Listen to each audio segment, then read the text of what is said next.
name's Matt LaCroix. I'm going to present today a 200,000 year timeline about where we've been, how far back we've gone based on everything that I've studied. And I want to point out that the purpose of this presentation is going to be to build up and show you some evidence that really points towards why I think where I place certain things on this timeline make the most sense. And in some cases, the evidence that we have to show where something fits can be really difficult to find. It can be almost non-existent because of how many cataclysms and how much of human history has gone through empires controlling and destroying evidence, locking it away in places like the Vatican archives, where it doesn't fit into this normal narrative that we've been taught through both a combination of, in some cases, religion, and in some cases, this Rockefeller doctrine of human history. So let's start from the beginning here. We're taught that all of human history falls into a 6,000 year period, roughly. We're taught this narrative. This is what we're given in school when kids go into classes and they're open their books, they get this history. And then they try to show how everything fits into this little narrative. And that all of human achievements have occurred only in this 6,000 year period. And that's all there is to it. And I remember being in school and being incredibly bored by this version of history that we're taught. It just seemed so mundane. There was nothing interesting about it. Apes came along and slowly evolved into hunter-gatherers, and then all of a sudden they just discovered mathematics, they discovered farming, they discovered creating laws and rules and building all these incredible structures. We're told it came out of nothing. We know that just isn't true, that if you really do look at what the evidence is, you get a completely different viewpoint that really challenges this narrative. And I think that's why it's so important. Some might say, what is so important about caring about this ancient past? But I think what it really does is it connects the entire history and understanding of who we are, our place, and really what's happened in our epic that defines who we are. And without understanding our past, we're really destined to repeat it. Now, why has there been so much confusion with human history? What happened that caused so much of it to be destroyed and lost? If you were to go to places like, look at the Osirian in Abydos, Egypt, or go across the world through South America and look at places like Pumapunku and Tiwanaku, what you find with a lot of these ancient structures is that they're scattered all over the place.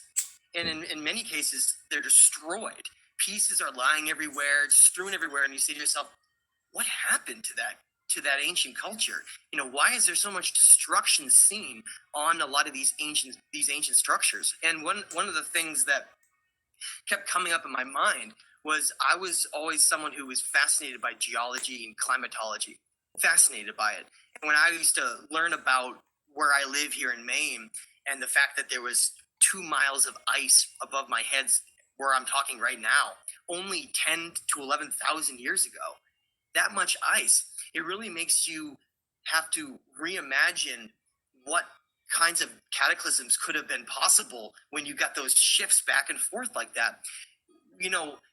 I remember scratching my head when I would learn about things like, at the end of last ice age, all of these mammals all across the northern hemisphere of the planet just disappeared. Giant beavers and sloths and saber-toothed tigers, they all disappeared, and we're given these multitude of different reasons about why that happened, and those are known as the megafauna. And we're told that climate was changing a little during that, and there was the hunter-gatherers were harvesting too much, and they were killing too many animals, and we accept all these different pieces of information to piece together, if we had an ice age only 11 to 12,000 years ago, and we had a massive die-off of megafauna right after it, we need to start paying attention to, what happened during that could have caused that? And this is really what I think leads down this rabbit hole of understanding human history, because the way that I connect all of this is when we look at ancient text across the world, especially stories that come out of Mesopotamia, cuneiform tablets, which we're going to be going into ancient Vedic, Indus Valley civilizations, Hindu cultures, talking about these great disasters that occurred and how there are these different epics of human history in between. But when we're looking at that timeline, like I showed you before, that we're told in school, there wasn't any disasters like that could have caused this massive destruction like we're told, until you go outside the box and you start saying, okay, well, I'm going to go in with an open mind and I'm just going to be objective. As difficult as it is, I don't really trust this story anymore. There's too many holes, there's too many gaps. And so what I'm going to do is just be objective and lay down some foundations. And that's what we're going to do today. We're going to lay down some pieces of evidence and some foundations to understand what has happened in our past. And the first thing that comes up is that, well, we're told by cultures, all ancient cultures all around the world, some even indigenous cultures, which would point to the fact that they're older than we're told, because what they say, all of them, is that there was this great flood, this great set of cataclysms that occurred in our past. And a lot of them were either warned, or in some cases they weren't warned, to seek shelter during these events. And because of them, it led to the entire destruction of what is known as the lost civilizations of human history. And we're going to go into some of the evidence that shows that. Now, what I'm presenting on the screen right now, for those who don't know, is one of the only pieces of evidence that really concretely points to what these events were that were occurring on the Earth over the last 20,000 years. And this is only a 20,000 year snapshot. Keep in mind, we're going back 200,000 years today. But what it shows is that over the last 10,000 years, we've had relatively stable climate. When you think about, the little ice age during the medieval period, you find out that thousands and thousands of people died from crop failures, and entire human civilization moving forward was slowed down to a halt during that time period. If you look at the graph, what was known as the little ice age was almost a tiny minor blip in terms of looking at climatology. Now, what you're essentially looking at in terms of 20,000 years is an ice core sample that's taken from Greenland. Greenland is one of the last places in our northern hemisphere that has had ice all the way back at least 20,000 years. So it gives us a snapshot of relatively what was going on with our climate during this time period, because that's directly dependent on these different empires rising and falling in the different epochs of human history. And so what we find in this period that is known as the Younger Dryas is these sets of massive rises and dips in temperature. And this is what's known as the order of magnitude in terms of how powerful the events were because of these changes. So when we think about all these disruptions, like I mentioned before, in relatively recent human history, the last couple thousand years, it's almost nothing. It's just a blip on the radar compared to these events that happened during the Younger Dryas. Like I mentioned, with these megafauna disappearing all across the northern hemisphere, start to make sense that so this wasn't because of human impact with overhunting and just because of simple climate changes in terms of like thinking of it as droughts and extreme rains. No. We're talking about massive cataclysms that occurred over multi-thousand year period on our planet because of our planet going through different phases that I'll explain soon. I think most of that has to do with solar output. And so what happened? Well, we had all that ice, like I mentioned, 2 miles of ice above my head. But instead of slowly melting over thousands of years, it just rapidly melted. And I mean, within 100 years melted. And in many places, and because of that is one of the contributing factors that led to what I believe was considered the Great Deluge. And we're going to go into this more as we go along, but I want people to wrap their heads around how destructive this time period is. And then as we go into the evidence that proves that these ancient civilizations are older and predate this time period, which helps for us to place where things fit in this entire timeline. So what we're looking at now is one of the very first photographs, black and white photographs ever taken of the Sphinx and the Great Giza complex. And what you find that's so interesting about it to me is that, look at it, it's almost completely buried. Half of its body is buried in sand. And the point I'm trying to get across is that this is very much how evidence shows that what we think of as the dynastic Egyptians found it as well. It's not as if this is just the remnants of one time period. We're talking about multiple epochs of human history that have come and gone because of disasters that occurred and other influences as well. And we'll get into those influences and how those changed over time. So the first piece of evidence that we can concretely place some of these information, some of these places, is let's look at a place called Göbekli Tepe in the Anatolia region of Turkey. What makes Göbekli Tepe so important is that it gives us a date to work with, a date that greatly contradicts with the dates that were given for when human civilization reached a state where it was sophisticated enough to have things like agriculture and astronomy and understanding mathematics and advanced building practices and all those different things that go into being able to create what was considered an ancient astronomical temple. And what they were doing with this temple, if you look at what's on each stone, each monolithic stone, you find that there is a symbol of some kind of an animal, some kind of a creature. And a lot of people immediately jump to the conclusion that they were talking about some animal that was on the planet during that time.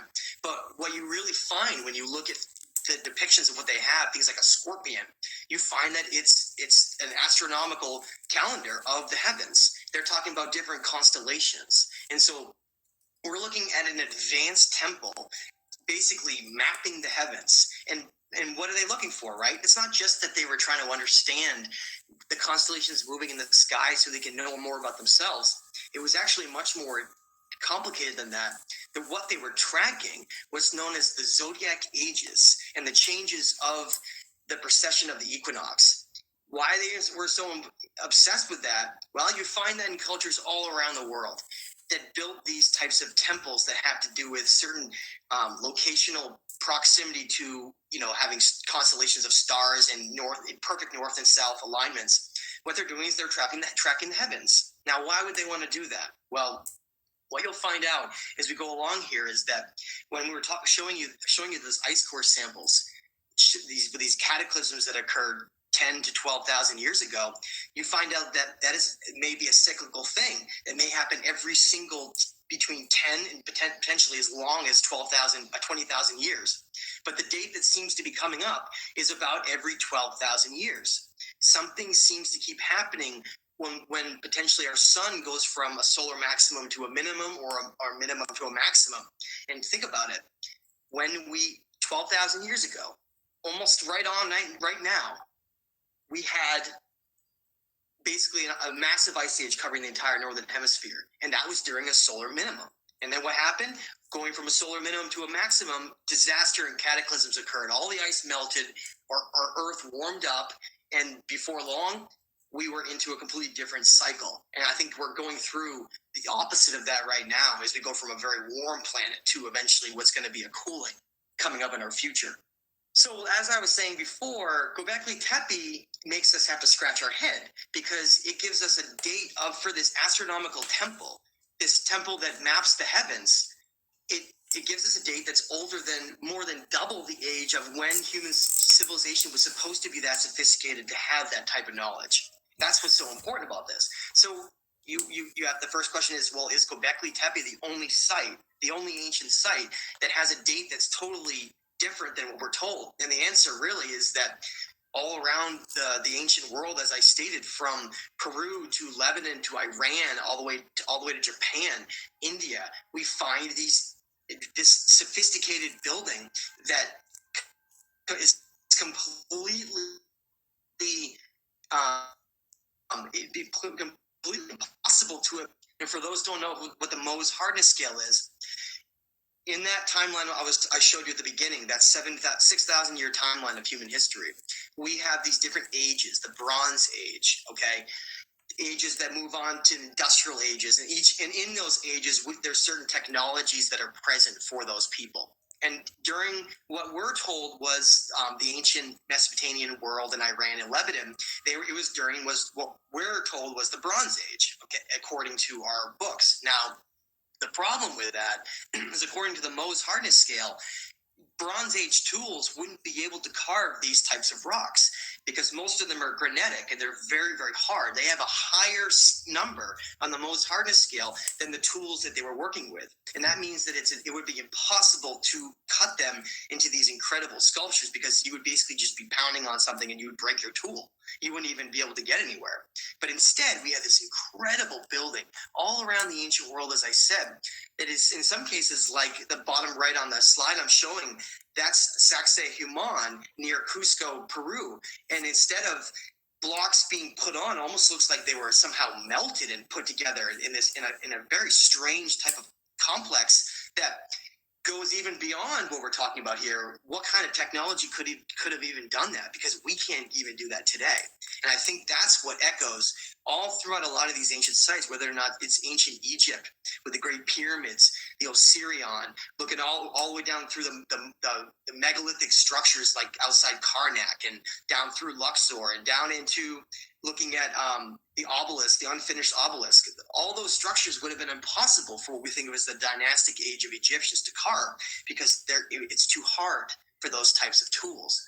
That means that those structures were built much, much earlier, during a period that I call the lost civilizations, when certain technology was present for these ancient cultures, and then because of cataclysms, that knowledge was eventually lost, and we went, in many cases, we went backwards. We went backwards in time, and we're only relearning now what they already knew well over 10,000 years ago. And I think that's why the timeline that I'm going to be presenting here is so important, because we got to try to age this. I get so many questions from people saying, well, when was Atlantis around?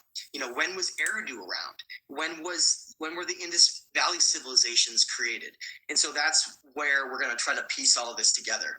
We're now in Peru, and Peru contains some of the most incredible megalithic building in the world. Megalithic means very, very large stones. And why that is so important is, in my opinion, Machu Picchu, which I'm showing here in examples, one of the most famous sites in the world, is what I consider to be the easiest site to recognize different time periods of ancient cultures. Now, we're told that the ancient Inca, but the ancient Inca as in, only 3,000, 4,000 years ago or less. Some estimates are something like 2,000 years ago or 2,500 years ago, as we're told in our Rockefeller history books, that they created these structures. Now, what the problem with that is, as not only do we have the Mohs hardness scale problem with tools available during that time period, but it's plain as day when you actually know what you're looking for to see the differences. Now, what's so fascinating about Machu Picchu, and I talk about this site all the time, but I think it's so important for us to look at this site, because it helps to really piece together us saying, here is a location that is so obvious with the different building styles that it almost screams out, look at this, look at the differences. Now, on the screen here, on the left, you see some incredible megalithic building that is so tight together you can't even put a sheet of paper between it. And what you'll notice on the edges of the rocks sticking out are these types of knobs, which is very strange, right? Not only would that be extremely difficult to carve, but why would they need an ancient knob on the edge of that rock? Now, look on the right side of the screen and at the very top. Notice the size of the rocks, the cobble that's used to build on against these structures. It's very small. It's almost unorganized. It's just little pieces of stone that with small amounts of mortar. You look at how precise is the building, how large are the blocks, and did they use mortar? And in the megalithic world, they were so sophisticated and precise that they used no mortar at all. And in fact, we don't even know how they shaped these rocks in the first place. So what this shows you is, what we think of as the Inca, were part of what may be a much, much older culture that the indigenous called the Viracochans. Tiki Viracocha was considered one of these gods that apparently came out of Lake Titicaca, according to their stories, and provided them with all this knowledge. So over and over and over again, we keep getting these stories about how long ago we had these sophisticated cultures that then mysteriously disappeared. And what happened was, think of the later Inca, like we're told as the Inca, emerged out of the rainforest, the Amazon rainforest, and found these structures all over the mountaintops. in some cases strewn all over the place. And they found what was most likely some kind of information that would help them piece some parts of it together. They might have even been contacted by what they were considered back in the ancient world gods or entities that seem to reside in the higher dimensions.